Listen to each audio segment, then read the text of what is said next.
Hello and welcome to ADHD Mums. In this podcast, we tackle the tough, often unspoken realities of motherhood, neurodiversity, and mental health. Welcome to December. We are truly in there.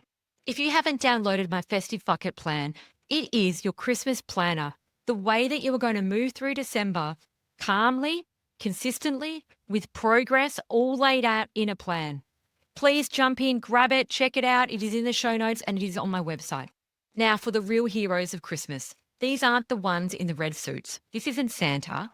They're the mums keeping everything moving forward through exhaustion, last minute crap, invisible labour that no one even notices. We're the ones who are making it magical. But yet somehow we still feel like we're not doing enough. We don't get parades, we don't get applause. But what we do get is all the jobs. We get 11 p.m. gift wrapping. We get a lot of the emotional logistics. Sometimes we get the guilt hangover that might be there still past Boxing Day. This is for you if you're the mum who's holding the magic and the mess. So in this episode, we are talking about the year that I decided that good enough was enough. Because maybe this is the year that you stop performing for others this Christmas and you start living it for yourself.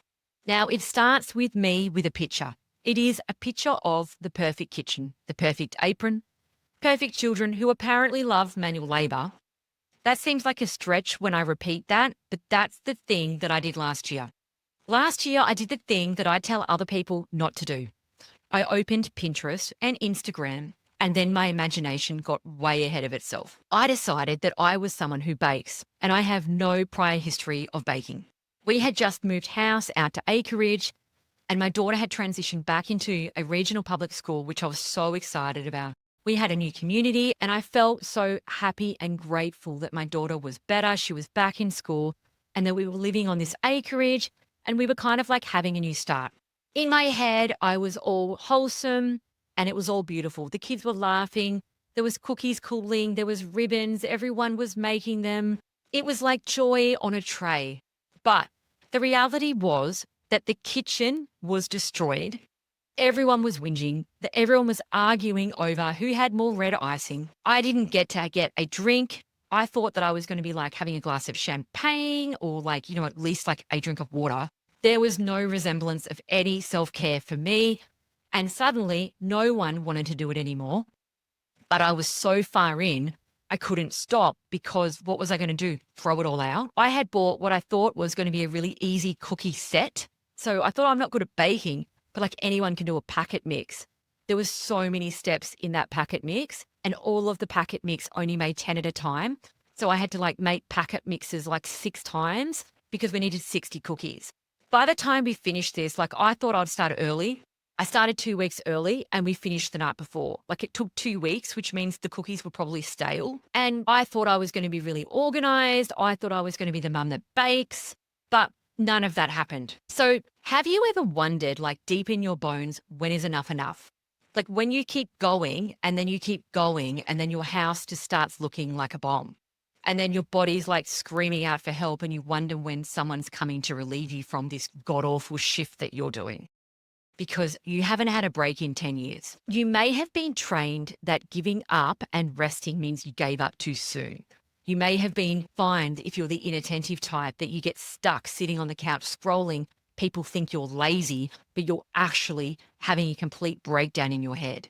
If you're somebody that does these things, you may be what psychologists call maximizing. This is something that I do, which is my instinct to keep scanning for a better version of what's already fine, which means I just make more work for myself. Even when I'm done, I find other things to do. So some people have the ability to just stop and say, that's good enough. They might be people that I call like satisfiers. They've hit like a quiet internal ding and it kind of goes, yep, that's it, all done. I'm fine with that. An ADHD brain, some of us find that that ding doesn't always arrive. Now, for hyperactives, we can look like, oh, we're going to find more things to do, jobs, we're moving. We're so busy. Inattentives can be maximizing things, finding more jobs, putting them on the list, but then still then feeling overwhelmed and not actioning them. It doesn't matter how it shows up necessarily, it still is showing up. You don't see done, you see more unfinished business, more things I could get better, more things that I think I could do. Sometimes the inattentive mums are on their phone, they look relaxed, they're scrolling, but they're actually adding more tasks, but they haven't done the other ones. That's where the overwhelm happens. So this is where I ended up with the packet mix. I ended up making 6 packet mixes to make 60 cookies. And by the morning of the last day of school, when we were picking out the cookies that didn't look that bad, because that's where we were at. Like I had 60 cookies, I'd attempted to make 60, maybe 20 had got finished, and maybe 10 looked awful. So we didn't even have that many cookies to pick from. And instead of realizing that earlier that it wasn't going to work, I continued on, sure that it would work eventually if I put enough effort in. It didn't. But then on the morning of, I realized it hit me because I didn't even think about this, is that if I don't finish the cookies and I don't have a backup plan, I will have no gifts for the teachers who have helped my daughter. So I will have no gifts for the teachers that have really done an incredible job with my daughter. So I did what I said I wouldn't do, and I threw money at the problem. I bought overpriced chemist gifts, which cost even more money than all the cookies that I had bought in all the packets, which ended up costing an obscene amount of money. I could have bought the cookies and cards and another gift with the price of just a cookie packets. Then I bought the bags and the stuff that we didn't use. And then I went and bought the chemist stuff on top of that. Like it was an obscene amount of money. And I can see how there's that massive ADHD tax. If you don't know what that is, it's basically the ADHD tax out. So then when I had done this, I then thought I will show others this is not a good idea, and I posted on Instagram. People that follow me, that know me quite well, sent me messages and said, "What the fuck were you thinking?" Which, I mean, I think was a fair comment at that point. I was thinking that I could just imagine myself into being a different person, if I'm honest. I thought I've turned over a new leaf, I've moved house, like, look at how awesome I am. I will now be wholesome and I will be a person that bakes. I felt in that moment that my gratitude to those teachers meant I had to perform. That love needed to be in like labor. And that I felt like that was really important, which I reflected later was really a very poor choice and created a lot of stress that didn't need to be there. So when I was in the chemist line, buying gifts that no one asked for, spending money that was way over budget, I had that moment of self-reflection. And you know how your voice kind of talks to you and you think, oh God, go away. My voice said, and it was so accurate, but also I didn't want to hear it. And it said, you've made this harder than it needed to be. Again, that sentence hurt more than the mess, and more, that sentence really hit home. And I went home and I stood in the kitchen and I thought to myself, enough is enough. The world didn't end. The house didn't collapse. And I finally breathed a sigh of like, I've just got to let this shit go.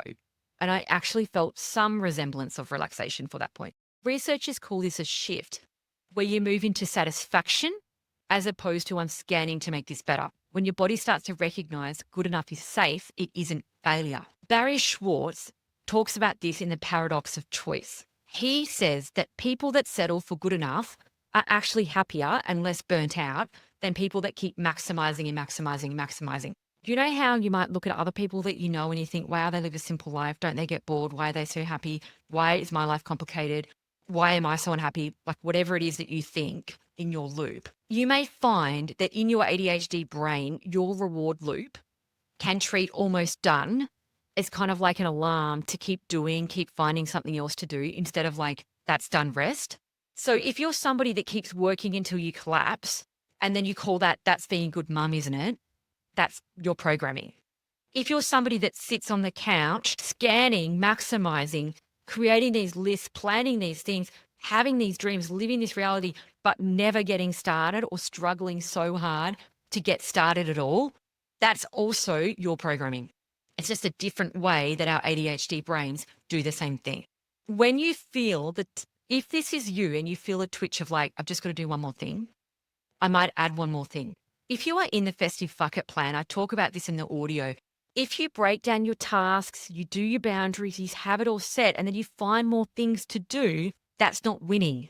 That's not the idea. The idea is not to fit more in and be more organized, to delegate, plan more things, and then fit more in. The idea is to actually say, is this enough? If that question makes you uncomfortable, that might be your cue to stop.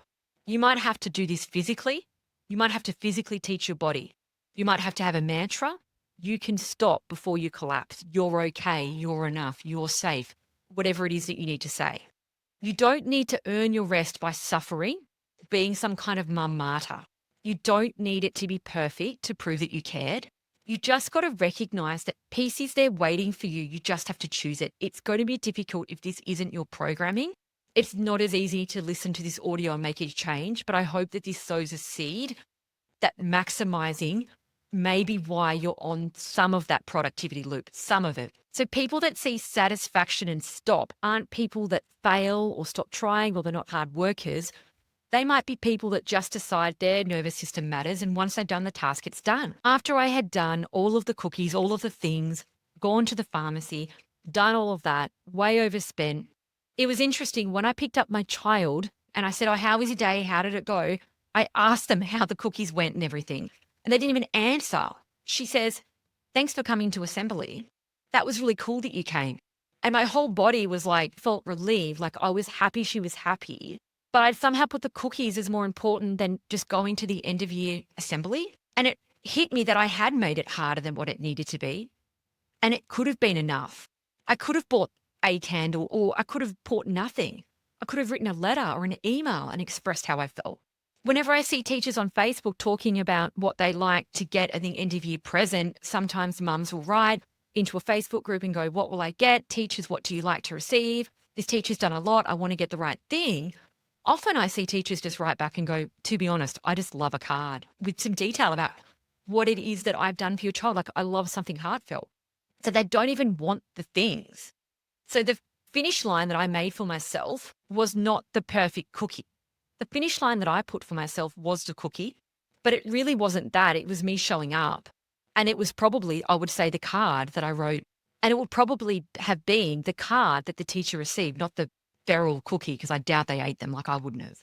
So if you're listening to this, staring at your list and you haven't started, feeling like you want to add more things in, if you're hyperactive and you're like, "I just got to go, do more things, prove my worth," whatever it is that you're thinking, this is your permission to actually be done. If you're an inattentive and you're gathering more things to do on your list and you're stuck, you can't move forward, this is your chance to actually go, what is the lowest bar that I can hit today? What is one thing I can do? Is it just to write in one card for one teacher? Maybe instead of setting the bar higher and higher, you need to just do the lowest hanging fruit. So if your Christmas list doesn't feel like it's ever going to be finished, you may find that it can be finished if you say it can be. So this is your permission slip. It's done when you say it's enough. You are enough. It's done when you say you're done. If you're done, get done, do the lowest hanging. If you're ready for it to be done, you feel like it's finished, stop scanning for more and be finished. Finish up what you've got and then be present and try to access some joy and some happiness this Christmas. Thank you so much for listening. I hope you have the best December you can have. Quick announcement. Did you know that we have an ADHD Mums shop filled with resources designed just for you? These resources are packed with answers to the most frequently asked questions I get sent in via email. Everything from understanding ADHD and autism to practical tips for daily life. There's also a free assessment tool. If you're wondering about ADHD or autism for yourself or your little one, don't forget to check out the free assessment tool under free resources section on my website, adhdmums.com.au.